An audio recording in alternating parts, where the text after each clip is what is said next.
ढील भइल कुरुता पैजामा भइल चुस्त झूठे कबले देखैबा दारू बंदी के रूल झूठे कबले देखैबा दारू बंदी के रूल गली गली घूम घूम दारू बिचाता बेचे वाला 4 गुना कमाता झूठे पुलिस दौड़ावेला बाहियरा में सूल झूठे कबले देखैबा दारू बंदी के रूल अजबे गजब रोज सुनाला कहानी करी है मास्टर साहेब दारू के निगरानी शिक्षा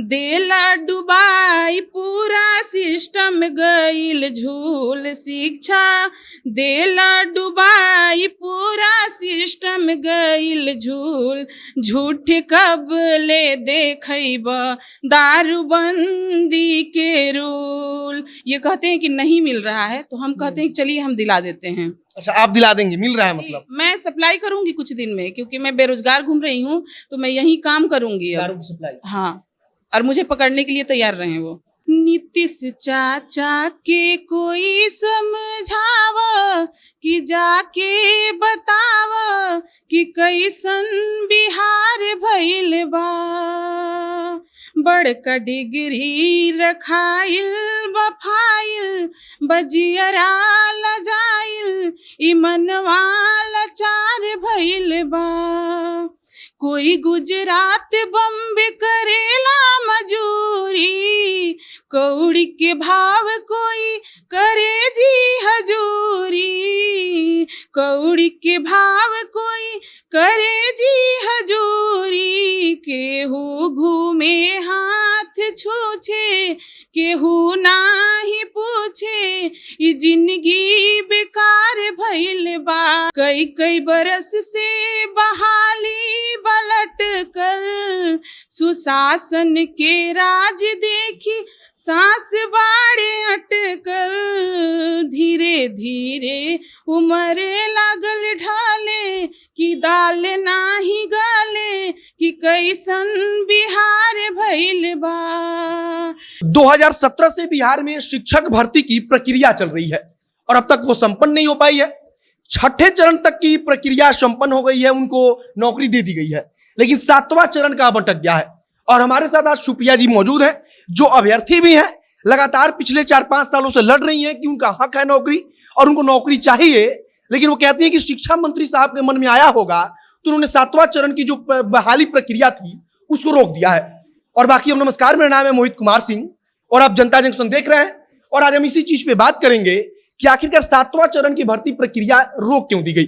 शिक्षा मंत्री की जो है उनके मन में ऐसे ही आ जाता है कि अगर रोक दिया जाए, इसको कोई जरूरत नहीं है। उन्होंने आश्वासन दिया था कि अप्रैल के फर्स्ट वीक में ही आ जाएगी विज्ञप्ति, लेकिन अब तक कोई विज्ञप्ति नहीं आई और हम लोग बार बार लगातार ट्विटर के माध्यम से हो सचिवालय जाके जगाने का काम करते हैं, लेकिन वो सुनने को तैयार नहीं है। उनका शीघ्र कब आता है, सुन कब आता है, हमको पता नहीं है ये बात।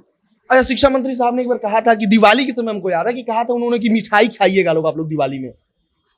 मिठाई तो उन्होंने खिला ही दिया। 94,000 में 42,000 की भर्ती हुई है और बाकी आधा से अधिक सीट खाली है, तो इस पे उनका कोई टिक्का टिप्पणी नहीं होता है। और जो आरक्षण है इसका मार हम लोग झेल रहे हैं कि आज भी रोड पे हम बेरोजगार घूम रहे हैं। आपको पता ही है कि मैं कब से संघर्ष कर रही हूँ, आप लोगों को तो अच्छे से पता है कब से काम कर रही हूँ मैं इस चीज़ के लिए। अच्छा, मान लीजिए कि आप लोग जब जाती हैं शिक्षा मंत्री से मिलती हैं या फिर कोई भी जो पदाधिकारी होता है बड़ा शिक्षा मंत्रालय का, तो वो कहता क्या है कि 1 महीना में होगा या क्यों रुक जा रहा है बार बार? पिछले शुक्रवार को मैं सचिवालय गई थी संजय सर से मिलने। उनका कहना है कि अखबार में आएगा तो देख लीजिएगा, ऐड आएगा तो आप देख लीजिएगा। संजय सर कौन है? ये प्रधान हैं, कोई प्रधान सचिव हैं। अच्छा, शिक्षा विभाग के। तो वो कह रहे थे कि अखबार में विज्ञापन आएगा तो आप लोग देख लीजिएगा। हाँ, मैं कुछ नहीं बताऊंगा, कब होगा मैं कुछ नहीं बताऊंगा। हम लोगों ने कहा कि एक डेट तो बता दीजिए सर, क्योंकि आप ही के द्वारा कहा गया था कि अप्रैल के फर्स्ट वीक में निकाला जाएगा। फिर आपने बोला अप्रैल के लास्ट में, तो कब तक होगा बता दीजिए। तो उन्होंने कहा कि कुछ नहीं बोल सकते इस पे। अच्छा, छठे चरण तक का हो गया है और कितने चरण के अभ्यर्थी लगभग बचे हैं? ये 7वें चरण की बहाली होनी है। हाँ। आप बता रही थी कि आधा सीट भरा है आधा खाली है, तो उसके बावजूद बहाली हो क्यों नहीं पा रहा है? शिक्षा मंत्री साहब मतलब आके कुछ तो कह रहे होंगे कि पैसा नहीं है सरकार के पास तनख्वाह देने का, या फिर हमारा व्यवस्था सब ठीक है स्कूल का। कुछ बोलने से ही मना कर दिया इनने, कुछ बोल ही नहीं रहे उसमें, एकदम साइलेंट हैं, कुछ नहीं बोला जा रहा है विभाग की तरफ से। हम लोगों ने परसों एक हैशटैग लगा के टीचर स्टोरेज इन बिहार हम लोगों ने ट्रेंड कराया था, इंडिया में नंबर 1 पे ट्रेंड कर गया वो जी। उसके बावजूद भी इनकी कोई टिप्पणी नहीं आई उस पर, कुछ बोलने भी नहीं आते हैं। और सब लोग मिलके बाहर के राज्यों से भी हमारा सपोर्ट किए थे, सारे संगठन वालों ने भी हमारा सपोर्ट किया था, लेकिन इनका कोई टिप्पणी नहीं आता है। इनका कोई टिप्पणी नहीं आता है। और सुप्रिया जी की एक अच्छी बात यह है कि सुप्रिया जी गीत लिखती भी है और उसको गाती भी है, मतलब कि लोकगीत जिसके माध्यम से ये सरकार को जगा सके। और आज ये आकर बोली कि हम बेरोजगारी पर गीत लिखे हैं, तो हमने कहा कि 2 लाइन गा के बेरोजगारी की सुना दीजिए आप, कि शिक्षा मंत्री साहब अगर कहीं सुन ले तो उनके कान में ये बात चला जाए, उनको पता चल जाए कि हाँ बेरोजगारी का दर्द क्या होता है और कैसे इसको काम किया जाएगा तो युवाओं का दर्द कम हो सकता है।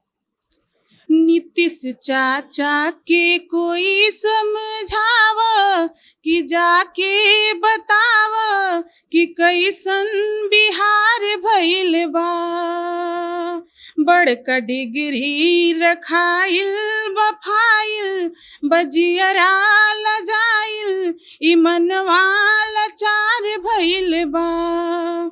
कोई गुजरात बम्बे करेला मजूरी, कौड़ी के भाव कोई करे जी हजूरी, कौड़ी के भाव कोई करे जी हजूरी। केहू घूमे हाथ छूछे केहू नाही पूछे, ई जिंदगी बेकार भइल बा। नीतीश चाचा के केहू समझाव कि जाके बताव कि कैसन बिहार भइल बा।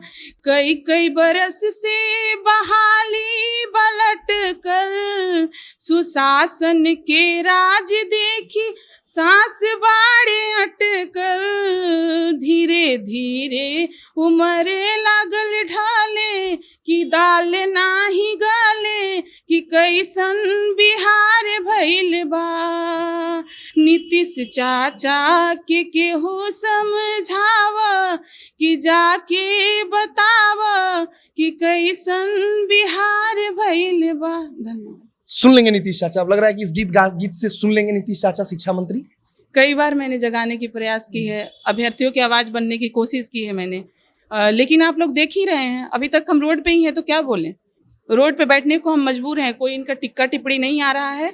तो 7 मई से हमारा आंदोलन है, ये आर पार की लड़ाई के लिए। 7 मई से आंदोलन है, मतलब फिर से आप लोग सड़क पर उतरेंगे, प्रदर्शन करेंगे? जी, गर्दनीबाग में हमारा आंदोलन है, तो ये अब आर पार की लड़ाई के लिए तैयार रहें। मतलब जब तक नियुक्ति पत्र हाथ में नहीं आ जाएगा तब तक आप लोग उठेंगे नहीं, मतलब आर पार की लड़ाई तो यही हो सकती है। अभी तो हम लोग विज्ञप्ति के लिए लड़ रहे हैं, नियुक्ति तो बहुत दूर की बात है। अभी विज्ञप्ति के लिए लड़ रहे हैं कि ये विज्ञप्ति हम लोगों का जारी करें 7वां चरण का। हम लोग इतना दिन से वेट कर रहे हैं, हमारा हक है, अधिकार है, हम भीख नहीं मांग रहे हैं, अपना हक मांग रहे हैं।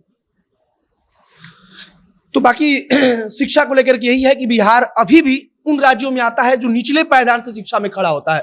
शिक्षकों की कमी है, पूरा देश जानता है। हर साल जब रिपोर्ट आता है तो उसमें बताया जाता है कि बिहार में सबसे ज्यादा शिक्षकों की कमी है, लेकिन शिक्षक भर्ती की जो प्रक्रिया है वो 4-4, 5-5 साल से अटकी हुई है। तब शिक्षा व्यवस्था कैसी सुधरेगी, यह भी अपने आप में एक सवाल है। बाकी हमने कुछ दिन पहले सुना था कि शिक्षक अब शराब भी पकड़ेंगे, और मैडम के पास एक शराबबंदी पर भी गीत है शानदार सा, तो हम चाहेंगे कि 4 लाइन उसका भी आप सुना दीजिए। जी। ढील भइल कुरुता पैजामा भइल चुस्त, झूठे कबले देखइबा दारू बंदी के रूल, झूठे कबले देखइबा दारू बंदी के रूल। गली गली घूम घूम दारू बिचाता, बेचे वाला 4 गुना कमाता। झूठे पुलिस दौड़ावेला बाहियरा में सूल, झूठ कब ले देखैबा दारूबंदी के रूल। अजबे गजब रोज सुनाला कहानी, करी है मास्टर साहेब दारू के निगरानी। शिक्षा देला डुबाई पूरा सिस्टम गईल झूल। शिक्षा देला डुबाई पूरा सिस्टम गईल झूल। झूठ कब ले देखैबा दारूबंदी के रूल। ये कहते हैं कि नहीं मिल रहा है, तो हम कहते हैं कि चलिए हम दिला देते हैं। अच्छा, आप दिला देंगे, मिल रहा है मतलब? मैं सप्लाई करूंगी कुछ दिन में, क्योंकि मैं बेरोजगार घूम रही हूँ, तो मैं यही काम करूंगी अब। दारू की सप्लाई? हाँ, और मुझे पकड़ने के लिए तैयार रहे वो। आँखिए दिखाई कि कीन के ले आई, कह नौकरी के आस छोड़ी करी सप्लाई। प्रीतम मांग रोजगार तो हर मुँह जाई फूल। चंचल रह बेरोजगार शिक्षा जाय अब तू भूल। झूठ कब ले देखैबा दारूबंदी के रूल। झूठ कब ले देखैबा दारूबंदी के रूल। धन्यवाद। बाकी गाना तो हमको शराबबंदी वाला शानदार लगा, लेकिन क्या है कि जो बेरोजगारी है उस पर अगर ध्यान दिया जाए तो ज्यादा बेहतर होगा। 4-4, 5-5 साल तक अगर एक नौकरी के लिए अगर कोई भटकेगा, सड़क पर प्रदर्शन करेगा, लाठी खाएगा और उसके बाद भी नौकरी नहीं मिलेगी, तब ना शिक्षा व्यवस्था सुधरेगा, ना युवाओं का कल्याण हो पाएगा। बाकी हमको उम्मीद है कि कम से कम गीत तो शिक्षा मंत्री जी और नीतीश कुमार मुख्यमंत्री जी सुनेंगे। बाकी अब अंत में मेरा नाम है मोहित कुमार सिंह, हमारे साथ सुप्रिया जी मौजूद थी। बहुत बहुत धन्यवाद।